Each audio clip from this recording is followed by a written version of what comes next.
అందరికీ నమస్కారం. తెలుగు కథల నిలయం ఛానల్‌కి స్వాగతం. ట్రింగ్ ట్రింగ్ టెలిఫోన్ మోగుతోంది. ఎక్కడో కలలో వినిపిస్తున్నట్లు ఉంది. మోత ఎక్కువ కావడంతో మెలకువ వచ్చింది. లైట్ వేసి రిసీవర్ ఎత్తి హలో అన్నాను. అరుణా, నేను ఉమని మాట్లాడుతున్నానే. నీవొకసారి అర్జెంటుగా ఇక్కడకు రావాలే. అవతల నుండి ఉమ గొంతు. ఏమైందే? కంగారుగా అడిగాను. అంత కంగారు పడవలసిన పనేం లేదు. నీతో కొన్ని ముఖ్యమైన విషయాలు మాట్లాడాలి. రేపు రాగలవా? మాటల్లోనే ఆత్రం తప్ప నిజానికి అంత అర్జెన్సీ ఏమీ లేదనే విషయం తెలిసి కొంత ఊపిరి పీల్చుకున్నాను. గడియారంలో 2:15 అవుతోంది. ఏమైందే? వింటున్నావా? ఉమ గొంతు. ఆ ఆ వింటున్నాను. వస్తాను పరధ్యానంతోనే అన్నాను. 2 రోజులు ఉండేలా లీవ్ పెట్టుకుని రావే. టెలిఫోన్ కాన్ఫరెన్స్‌లు, వీడియో కాన్ఫరెన్స్‌లు అంటూ ఏదో ఒక సాకు చెప్పి ఎగ్గొట్టకు. నీవొస్తే ఒక ముఖ్యమైన విషయంలో నీ నిర్ణయం తీసుకోవాలనుకుంటున్నాను.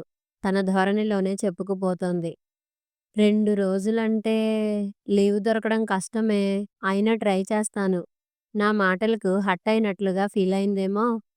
అరుణా, నాకు గత కొద్ది రోజుల నుండి రాత్రిళ్ళు అసలు నిద్ర పట్టడం లేదు. ఏవేవో పిచ్చి పిచ్చి ఆలోచనలు. నేనేమైపోతానోనని నాకే భయంగా ఉంది. అందుకే టైం కూడా చూసుకోకుండా నీకు ఫోన్ చేశాను. తప్పకుండా రావే. ప్రాధేయపడుతున్నట్లుగా మాట్లాడుతుంటే నాకు ఉమ మీద జాలి వేసింది. ఉమా, నీకేమైనా పిచ్చా? నన్ను రమ్మనడానికి ఇంతగా రిక్వెస్ట్ చేయాలా? రేపు తప్పకుండా వస్తాను. సరేనా? ఇక నీవు నిశ్చింతగా నిద్రపో. గుడ్ నైట్ చెప్పేసి ఫోన్ పెట్టేశాను. నిద్ర చెడితే మళ్ళీ నిద్ర పట్టాలంటే చాలా కష్టం. కనీసం అరగంటైనా కావాలి. సీడీ ఆన్ చేశాను. 'హమ్ ప్యార్ మే' లతా మంగేష్కర్ పాట వస్తోంది. ఎక్కడో గుండెల్లో కదలిక. ఉమ్మని గూర్చి ఆలోచిస్తుంటే ఒక్కోసారి సిల్లీగా అనిపించినా అదే కరెక్టేనేమో అనిపిస్తుంది. ఉమ, నేను చిన్ననాటి స్నేహితురాళ్ళం కాకపోయినా ఉద్యోగంలో చేరినప్పటి నుండి చాలా స్నేహంగా ఉంటున్నాం. మా పరిచయం ట్రైనింగ్‌లో జరిగింది. అప్పటి నుండి మా మధ్య ఏ విషయంలోనూ ఎలాంటి దాపరికాలు లేవు. నా వ్యక్తిత్వానికి, ఉమ వ్యక్తిత్వానికి అసలు పోలికే లేదు. అయినా ఇద్దరం చక్కగా కలిసిపోయాం. ఉమ చాలా సార్లనేది, "ఈ మనుషులు ఎందుకంత డర్టీగా బిహేవ్ చేస్తారు? వాళ్ళలా ఎందుకుండాలి? ఇలా ఎందుకు ఉండకూడదు?" లాంటి ప్రశ్నలతో నా బుర్ర తినేది. ఆమెకు ఎలా అర్థం చేయించాలో తెలియక చాలా సార్లు తికమక పడేదాన్ని. కానీ ఆమెకు ఏ విధంగా చెప్పాలో అలా చెప్పేదాన్ని. అందువల్లే నాతో చాలా చనువు పెంచుకుంది. ట్రైనింగ్ పూర్తయిన తర్వాత నాకు కరీంనగర్ జిల్లాకు, ఉమ్మకు వరంగల్ జిల్లాకు పోస్టింగ్ ఇచ్చారు. నెలకొకసారైనా నేను ఉమ దగ్గరికెళ్ళటమో, లేక ఉమనే నా దగ్గరకు రావటమో చేస్తుంటాం. మధ్యలో 2, 3 రోజులకొకసారి ఫోను. మేం కలుసుకున్న ప్రతిసారీ ఏదో ఒక టాపిక్ మీద గంటలు గంటలు చర్చ జరిపేవాళ్ళం. కానీ చాలా సందర్భాలలో స్వవిషయాల మీదే చర్చ జరిగేది. అరుణ, అమాయకులే ఆనందంగా ఉంటారేమో! మనం చదువుకోకపోయి ఉండి ఉంటే బాగా సుఖపడేవాళ్ళం కదా! నీ బొంద. చదువుకున్నాం కాబట్టే మనం ఈ మాత్రమైనా సుఖపడగలుగుతున్నాం. నేనే తెలివిలేని దాన్ననుకుంటాను. ఇప్పుడు అర్థమైంది నీవు కూడా నాలాంటి దానివేనని. చదువుకుని మనం ఏం సుఖపడుతున్నాం? ఉమ మాటలకి చిరాకనిపించింది. నీ దృష్టిలో సుఖమంటే ఏంటి? పెళ్లి చేసుకుని, పిల్లల్ని కని, భర్త పాదాల దగ్గర పడి ఉంటూ, పిల్లల్ని సాకడమేనా? భర్త ఆదరిస్తే జీవితం సాఫీగా సాగడం. లేదంటే మధ్యలోనే విడాకుల కోసం కోర్టులోనో, లేదంటే కాలిన గాయాలతో హాస్పిటల్‌లోనో జీవితానికి అర్థం తెలుసుకోవడం. ఇదేనా నీవనుకునే సుఖమైన జీవితం? కాస్త గట్టిగానే మందలిస్తున్నట్లన్నాను. అరుణ, నీ దృష్టిలో జీవితానికి అర్థం అదే అయితే నేనేమీ అనలేను. కాదంటే ఉద్యోగంలో మాత్రం ఉన్న సుఖమేమిటి? జీతం కోసం పనిచేసే బానిసలమే తప్ప మనం ఎవరికైనా సహాయపడింది ఉందా? సాధించామని చెప్పుకోవటానికి ఒక్క సంఘటనైనా చెప్పగలవా? పిల్లల్ని కనడానికే పెళ్లి కాకపోయినా జీవితం పరిపూర్ణం కావటానికైనా కుటుంబ వ్యవస్థ అవసరం. ఉమ ముఖంలో ఎప్పుడూ కనపడని ఒక అసంతృప్తి కనబడింది. విషయాన్ని బయటకు లాగాలనే ఉద్దేశంతో రెచ్చగొట్టాను. అంటే నీవేమంటావు? ఉద్యోగాన్ని వదిలేసి పెళ్లి చేసుకుంటే సుఖపడతానంటావు. అంతేనా? ఈసడించినట్లుగా అన్నాను. నా మాటలకి కాస్త ఫీలయినట్లుంది. అరుణ, నీవు నా పాయింట్‌ని సరిగా అర్థం చేసుకోవట్లేదు. నేను ఉద్యోగాన్ని మానేయమనో, అలాగని పెళ్లి చేసుకోకుండా ఉండొద్దనో చెప్పట్లేదు. మనకు మనలాంటి వాళ్లకు జరిగిన అన్యాయాన్ని గూర్చి గుర్తు చేస్తున్నానంతే. మనకి జరిగిపోయిన అన్యాయమేమిటి? నీ ఆలోచనలన్నీ చాలా వింతగా ఉంటాయి. కాస్త కోపంగానే అన్నాను. అరుణ, మనం చిన్నప్పటి నుండి ఎన్నింటిని కోల్పోయామో గుర్తు చేసుకున్నావా? ఫాల్స్ ప్రెస్టేజ్ కోసం దేనికైనా వెనుకాడని మనం, మన పొజిషన్‌ని చూసుకొని అందరి ముందు ఇగో ఫీలవుతుంటాం. అదేమంటే ఇంటెలెక్చువాలిటీని ఉపయోగించి మనను మనమే సమర్థించుకుంటూ హిపోక్రసీలోనే మగ్గిపోతుంటాం. నాకైతే నీవు చెప్పేదేమిటో అర్థం కావట్లేదు. నీ చిన్నప్పటి సంగతులు నాకు తెలియవు. కాకపోతే నా సంగతి చెప్తాను. మనుషుల్ని కూడా సరిగా గుర్తుపట్టని 3 ఏళ్ల వయస్సులోనే బడికి పంపించి చదువు బాధ్యతను నా వీపుకు తగిలించారు. అప్పుడు మొదలైన నా చదువు 26 సంవత్సరాల వయస్సు వరకు నన్ను వదల్లేదు. మా పక్క వీధిలోని నా తోటి పిల్లలంతా హాయిగా ఆడుతుంటే నేను మాత్రం బండెడు పుస్తకాలతో బడికి వెళ్ళేదాన్ని. 10వ తరగతిలో ర్యాంక్ రాగానే ఇంటర్మీడియేట్ బైపీసీలో జాయిన్ అయ్యాను. మా అబ్బాయికి డాక్టర్ కోర్సులో సీటు వచ్చిందని మా ఫాదర్ వాళ్ళ ఆఫీస్లో పనిచేసే కార్ డ్రైవర్ ఇంటికొచ్చి స్వీట్స్ ఇచ్చినప్పుడు తెలిసింది. కాన్వెంట్ చదువులు రిచ్ కల్చర్ని నేర్పుతాయేమో గాని రిచ్ ఎడ్యుకేషన్ మాత్రం కాదని. లక్షలు పోసి నిన్ను కాన్వెంట్లో చదివిస్తే కనీసం మెడిసిన్ సీట్ కొట్టలేకపోయావు. నీకంటే మా డ్రైవర్ కొడుకే నయం. వాడు గవర్నమెంట్ కాలేజీలో చదివి సీట్ సంపాదించగలిగాడు. నాన్న మాటలకు చాలా క్షోభపడ్డాను. మొదటిసారి చావాలనే ఆలోచన వచ్చింది. దాంతో నాకు మెడిసిన్ కోర్సు మీదే అసహ్యం వేసింది. మళ్ళీ రాయకూడదనుకున్నాను. ఈ విషయంలో నాకు, నాన్నకు మధ్య ఆర్గ్యుమెంట్ జరిగింది. అమ్మ సర్ది చెప్పడంతో నాన్న ఊరుకున్నారు. తమ్ముడు విజయ్ ఇంటర్‌లో చేరిన తర్వాత, "అక్క, నాకు మెడిసిన్ చదవాలనుంది. ఎలాగైనా నాకు సీటు వచ్చేలా చేయమని" అడిగితే, వాడి కోసం నా డిగ్రీ ఫైనల్ ఇయర్ పరీక్షల్ని కూడా లెక్క చేయకుండా, వాడి ఎంసెట్ ప్రిపరేషన్‌కి నోట్స్ తయారు చేసి ఇచ్చాను. నేను ఎలాగో సాధించలేకపోయాను. వాడి ద్వారానైనా సాధిద్దాం అనుకున్నాను. నా కృషి ఫలించి, వాడికి మెడిసిన్‌లో సీటు వచ్చింది. కాకపోతే పేమెంట్ కోటాలో. అక్కడికి ఇంట్లో అందరూ తృప్తి పడ్డారు.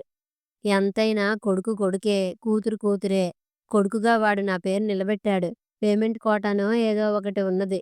ఉన్నది అమ్మేసైనా వాడిని కష్టపడి చదివించి డాక్టర్‌ని చేస్తే ఆ తర్వాత వాడు ఇంతకన్నా ఎక్కువ సంపాదిస్తాడు. వాళ్ళ కొలీగ్ ఎవరితోనో అంటున్నాడు నాన్న. మొదటిసారి నాన్న మీద అసహ్యం వేసింది. నా పుట్టుక మీద నాకే జాలి వేసింది. నా డిగ్రీ పూర్తయిన తర్వాత ఎంఎస్సీలో ఉన్నప్పుడు నా క్లాస్‌మేట్ బాబ్జీ అని ఖమ్మం జిల్లా. అబ్బాయి చాలా మంచివాడు. క్లోజ్‌గా ఉండేవాళ్ళం. అప్పుడప్పుడు హోటళ్ళకి, సినిమాలకి కూడా వెళ్ళేవాళ్ళం. కొద్ది రోజుల తరువాత అతనే నా దగ్గర పెళ్లి ప్రపోజల్ పెట్టాడు. భయపడిపోయాను. వీలు కాదని రిజెక్ట్ చేశాను. మనం ఫ్రెండ్స్ లాగే ఉందాం. అంతేగాని పెళ్లి, గిల్లి అంటే నాకు నచ్చవు అన్నాను. అతను నన్ను ఏమీ అనలేకపోయాడు. కనీసం నన్ను అసహ్యించుకున్నా బాగుండేదేమో. నా వైపు దీనంగా, జాలిగా చూసిన ఆ చూపు నాకింకా గుర్తు. తర్వాత పీహెచ్‌డీలో జాయిన్ అయ్యాను. ఒకరోజు మా అమ్మమ్మ అమ్మతో అంటోంది, "సుగుణ, అమ్మాయికి పెండ్లి చేయరాదే? చూస్తున్నాం, కుదరట్లేదు. అమ్మాయి ఎంఎస్సీ చదివిందాయె. దానికి సరిపోయే సంబంధం దొరకదాయె. మన కులంలో చదువుకున్న మగ పోలగాండ్లు తక్కువ గదా! అయినా మీ అల్లుడు అదే పని మీదున్నాడు." జవాబులో నిజం లేదని తెలిసినా తల్లిగా కూతుర్ని ఏమీ అనలేకపోయింది రాజేశ్వరమ్మ. బహుశా అమ్మమ్మకు కూడా అమ్మ మీద జాలి వేసినట్లుంది. ఆ టాపిక్‌ని ఆపేసింది. 1, 2 సార్లు అమ్మ ఈ టాపిక్‌ని నాన్న ముందు ఉంచితే, ఇప్పుడు వాడి మెడిసిన్‌కే లక్షలు లక్షలు ఖర్చవుతున్నాయి. ఇంకా దీని పెళ్ళంటే ఎలా? నాకున్న ఉద్యోగంతో ఎంతని సంపాదించగలను? వాడి చదువు పూర్తయిన తర్వాతనే దీని పెళ్లి. అలా అంటే ఎలా కుదురుతుందండి? వాడి చదువుకు, దీని పెళ్లికి ముడిపెడితే సంబంధాలు దొరకడం కూడా కష్టమవుతుంది. అమ్మ మాటల్ని మధ్యలోనే తుంచేస్తూ, ఏ ఇంటర్ చదివిందో అయితే ఎవడో ఒకడు చేసుకునేవాడు. పీహెచ్‌డీ చేస్తోందంటే అంతకన్నా ఎక్కువ సంబంధం వాళ్ళే ముందుకొస్తారు. కట్నం కూడా ఎక్కువే ఉంటుంది. తక్కువ సంబంధాన్ని మనం ఒప్పుకున్నా మగపెళ్లి వాళ్ళు ఒప్పుకోవద్దా? అయినా ఉమ ఊరికే ఇంట్లోనే కూర్చోవడమెందుకు? ఏదైనా ఉద్యోగంలో చేరితే దానికి కాస్త రిలీఫ్‌గా ఉంటుంది. చేసుకునేవాడు కూడా ఉద్యోగం ఉందని ముందుకు రావచ్చు కదా! నాన్న మాటలకు అమ్మ ఏ విధంగా స్పందించి ఉంటుందో ఊహించగలను. మానవ సంబంధాలన్నీ ఆర్థిక సూత్రాల మీదనే ఆధారపడి ఉంటాయనే విషయం గుర్తుకు రాగానే వారిద్దరి మీద జాలి కలిగింది. ఇంట్లో ఉంటే ఏదో రకమైన డిస్టర్బెన్స్ జరుగుతుందని గ్రూప్ 1 పరీక్ష కోచింగ్ కొరకు ట్యుటోరియల్‌లో జాయిన్ అయ్యాను. ఇంట్లో వాళ్ళ కోసం కాకపోయినా నా కోసం నేను ఉద్యోగం చేయాలనుకున్నాను. 2 ఏళ్ల కృషి ఫలితంగా గ్రూప్ 1లో ఉద్యోగం తగిలింది. ఇది నా గతం. చెప్పిందంతా విన్న తర్వాత ఉమతో అన్నాను, అంతా నీదే తప్పున్నట్లు కనిపిస్తోందే. నీ తప్పుని కప్పిపుచ్చుకోవటానికి అమ్మా నాన్నలదే తప్పు అన్నట్లుగా చిత్రిస్తున్నావు. నా జీవితంలోని దౌర్భాగ్యపు సంఘటనలు చెప్పానే కానీ, అమ్మా నాన్నలను చెడుగా చిత్రించి నీ దగ్గర సానుభూతి పొందడం కోసం మాత్రం కాదు. ఇంతవరకు నన్ను రిసీవ్ చేసుకున్న వారెవ్వరూ లేరు. నీవైనా నన్ను సరిగ్గా అర్థం చేసుకుంటావనే నమ్మకంతో అన్నీ చెప్పాను. ఏడుస్తూనే చెప్పింది ఉమ. ఏయ్ పిచ్చిదానా! ఎందుకే ఏడుపు? ఊరికే అన్నాను. ఉమను దగ్గరికి తీసుకుని ఓదార్చాను. చాలాసేపు ఏడ్చింది. ఆ రోజు నుండి మా మధ్య చనువు మరింత ఎక్కువైంది. ఇద్దరం కలిసి టూర్లు చేసేవాళ్ళం. నాతో పంపడానికి వాళ్ళింట్లో కూడా ఏ అభ్యంతరం ఉండేది కాదు. నేను కూడా వాళ్ళింటికి నెలకొకసారైనా వెళ్ళి వచ్చేదాన్ని. వాళ్ళ ఇంటికి వెళ్ళినప్పటి నుండి తెలిసింది ఉమ చెప్పినవన్నీ వాస్తవాలేనని. ఒక్కోసారి వాళ్ళ నాన్న రాత్రి 2కో వచ్చేవాడు. వెంట ఎవరో వచ్చి దిగబెట్టి వెళ్ళిపోయేవారు. వచ్చిన తర్వాత వాళ్ళ అమ్మ మీద కేకలేసేవాడు. ఆంటీ ఏమైనా అంటే ఆమెను తిడుతూ కొట్టేవాడు. ఇదేమిటి అని తెల్లారి ఆంటీ అడిగితే, ఎన్నో ఇబ్బందులుంటాయి. ఇబ్బందులు మర్చిపోవడానికి తాగుతున్నాను అంటాడు. ఇబ్బందులు మీకొక్కరికే కాదు కదా ఆంటీ అడిగితే, మీకేం ఇబ్బందులున్నాయి? దాని పెళ్లి ఎలా చేయాలని, వాణ్ణి అమెరికా ఎలా పంపించాలి అన్నీ నాకే కదా ఇబ్బందులు. ఇక ఆయనతో మాట్లాడలేక ఆంటీయే విరమించుకునేది. ఉమ ఏమో నా ముందు సిగ్గుతో చితికిపోయేది. అవన్నీ పట్టించుకోవద్దని నేను ధైర్యం చెప్పేదాన్ని. ఈ 2 ఏళ్లలో ఉమ కోసం వాళ్ళ నాన్న చూసింది 4 సంబంధాలు. అందులో ఒక సంబంధం ఇంట్లో వాళ్ళెవ్వరికీ నచ్చక క్యాన్సిల్ అయింది. మరొక సంబంధం ఉమ ఉద్యోగం అబ్బాయికి నచ్చలేదట. అలాగని రిజైన్ చేస్తానని ఉమ అంటే కూడా ఒప్పుకోలేదట. మిగతా 2 సంబంధాలు ఇంట్లో వాళ్ళందరికీ నచ్చాయి. అయినా సెటిల్ కాలేదు. ఒక అబ్బాయి అమెరికాలో డాక్టర్. ఇంకో 5 ఏళ్లలో అన్నీ సెటిల్ చేసుకుని ఇండియాకు వచ్చి నర్సింగ్ హోమ్ కట్టించాలనుకుంటున్నానని చెప్పాడట. మీ అమ్మాయి లీవ్ పెట్టి వస్తే 5 ఏళ్ల తర్వాత ఇండియా వచ్చి మళ్ళీ జాబ్‌లో జాయిన్ అవ్వవచ్చు. ఆమెకు అక్కడే ఉండటం ఇష్టమైతే నేను అక్కడే ప్రాక్టీస్ చేసుకుంటాను. అంతా మీ ఇష్టం. మీ అమ్మాయి ఇష్టం అన్నాడట. నా కూతుర్ని అమెరికా వాడికిచ్చి పెళ్లి చేయను అని ఖచ్చితంగా చెప్పేశాడట వాళ్ళ నాన్న.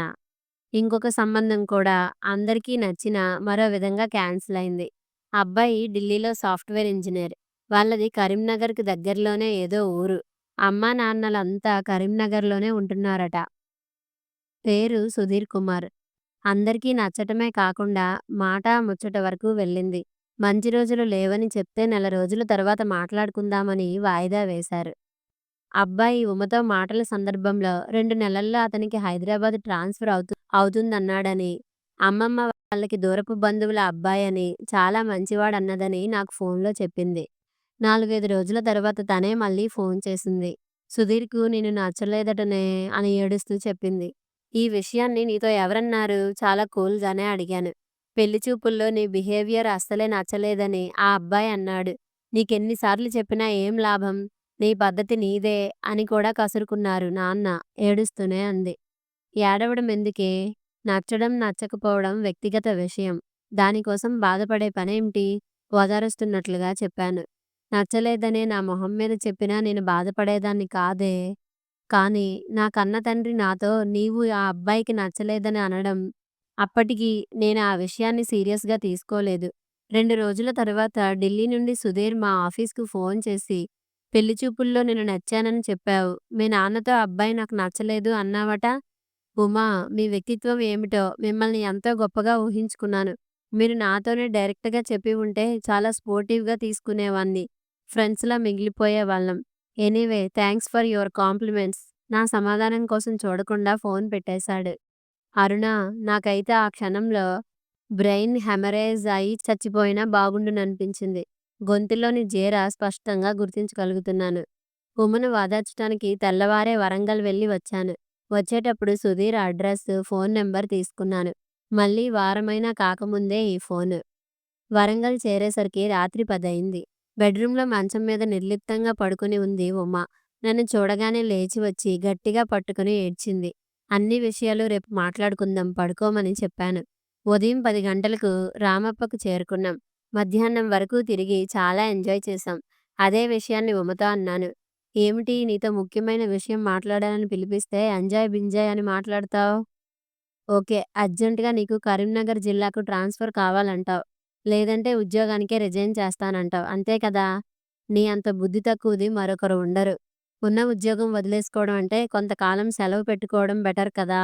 పోనీ నీ ట్రాన్స్‌ఫర్ విషయం గురించి మీ ఇంట్లో వాళ్ళతో మాట్లాడావా? నిదానంగా అడిగాను. ఇంట్లో వాళ్ళని కాదనుకునే కదా నిన్ను రమ్మని పిలిపించింది. ఉమలో అసహనం. ఉమా! ఎంత కాదనుకున్నా వాళ్ళు నీ తల్లిదండ్రులు. వాళ్ళని కాదని నీవు సాధించేదేముంటుంది? అనునయంగా అన్నాను. అందుకే అరుణ జాబ్‌కు రిజైన్ చేయాలనుకున్నాను. అప్పుడైతే ఎవరికీ ఏ సమస్య ఉండదు కదా! అప్పుడు నాకు నేను ఏమైనా పర్వాలేదు. ఉద్యోగానికి రిజైన్ చేయడం వల్ల నీ సమస్యకి పరిష్కారం దొరుకుతుందని ఎలా అనుకున్నావు? నీకున్న పరిస్థితులకు నీ ఉద్యోగం కష్టంగా తోస్తుంది. అంతేకాని ఎప్పటికీ ఇలాగే ఉండవు కదా! కొంతకాలం లీవ్ పెట్టుకో. అంతేగాని రిజైన్ చెయ్యొద్దు అన్నాను. అరుణ నాకెందుకో అసంతృప్తి. 30 ఏళ్లలో నేను సాధించిందేమైనా ఉందా అని ప్రశ్నించుకుంటే ఏమీ లేదని తెలుస్తుంది. 3 ఏళ్ల వయసులో మొదలైన కట్టుబాట్లు వయసుతో పాటు పెరిగాయే కానీ తగ్గలేదు. కనీస స్వేచ్ఛ లేకుండా ఎంతకాలం బతకడమే? ఆకాశంలోకి చూస్తూ చెప్పింది. ఉమా! నీ ఒక్కదానివే ఆడపిల్లవు కాదు. నీ ఒక్కదానికే కష్టాలు లేవు. అందరూ నీలా కష్టపడుతున్న వాళ్ళే. కాకపోతే కాస్త ఎక్కువ, తక్కువ అంతే. ప్రతి విషయాన్ని ఎగ్జాగరేట్ చేసి మాట్లాడుతుంటావు. నిన్ను అర్థం చేసుకునే వాళ్ళు దొరికితే నీకు జీవితం మీద పాజిటివ్ అప్రోచ్ ఉంటుంది. అర్థం చేయించడానికి చెప్పాను. ఏడుస్తూనే ఉంది ఉమ. ఉమా! నేనొచ్చేటప్పుడు ఢిల్లీకి ఫోన్ చేసి సుధీర్‌తో మాట్లాడాను. సుధీర్‌తో నా ఫ్రెండ్ శ్రావణ్‌కి దగ్గర ఫ్రెండ్‌షిప్ ఉంది. ఆయనే ఫోన్‌లో నాకు పరిచయం చేయిస్తే మాట్లాడాను. నీ గురించి అన్ని విషయాలు చెప్పాను. అతను చాలా బాధపడ్డాడు. నీ గురించి తెలియక ఏదేదో వాగాడట. సారీ చెప్పమని కూడా అన్నాడు. నీతో మాట్లాడతానని కూడా అన్నాడు. నేనే వద్దని చెప్పాను. ఎల్లుండి శనివారం ఢిల్లీకి వెళ్ళటానికి టికెట్స్ బుక్ చేయిస్తాను. రెడీగా ఉండు. జరగాల్సిందంతా చెప్పి ఊపిరి పీల్చుకున్నాను. అరుణ ఇంత అర్జెంటుగా తేల్చుకోమంటే ఎలా? ఉమ్మను ఆపేస్తూ నీ చేతగానితనంతో ఎందరిని బాధపెడతావు? ఏదీ సరిగ్గా తేల్చవు. నీ నిర్ణయాలు నీవు తీసుకోవు. నిన్ను మార్చటం ఎవరి వల్ల కాదు. సమస్యకి పరిష్కారం వెతుక్కోవటం ముఖ్యం కానీ దాటవేయటం కాదు చెప్పాను. మౌనంగా ఉండిపోయింది ఉమ. చీకటి పడుతోంది వెళ్దామా? అన్నాను. ఇద్దరం బస్సులో ఇంటికి చేరుకున్నాం. బస్సులో కూడా ఏమీ మాట్లాడుకోలేదు. ఉదయం 6 గంటలకు బస్టాండ్ వరకు వచ్చింది దిగబెట్టడానికి. సుధీర్ విషయాన్ని మళ్ళీ కదపాలనిపించలేదు. బస్సు ఎక్కబోతుంటే నా చేయి గట్టిగా పట్టుకొని థాంక్స్ అరుణ. నీవు చేస్తున్న సహాయానికి నా జీవితం అంతా రుణపడి ఉంటానే. రాత్రి సుధీర్‌తో ఫోన్‌లో మాట్లాడాను. ఇప్పుడున్న ప్రాజెక్ట్ ఇంకో నెల రోజుల్లో పూర్తవుతుందట. అది పూర్తి కాగానే అతనికి హైదరాబాద్ ట్రాన్స్‌ఫర్ అవుతుందని నన్ను అర్జెంటుగా హైదరాబాద్ డిప్యుటేషన్ కోసం ప్రపోజల్స్ పంపించుకోమన్నాడు. బస్సు హారన్ మోగిస్తున్నాడు డ్రైవర్. అందరూ ఎక్కేస్తుంటే నేను గబగబా ఎక్కేశాను. బస్సు కదులుతుంటే చేయి ఊపుతూ నిలబడింది ఉమ. ఇప్పుడు ఆమె ముఖంలో విషాద ఛాయలు కనిపించట్లేదు. బస్సు బస్టాండును దాటింది. గట్టిగా ఊపిరి పీల్చుకున్నాను. కథ సమాప్తం. మరిన్ని మంచి కథల కోసం మా ఛానల్‌ని లైక్ చేయండి, షేర్ చేయండి, సబ్స్క్రైబ్ చేసుకోండి.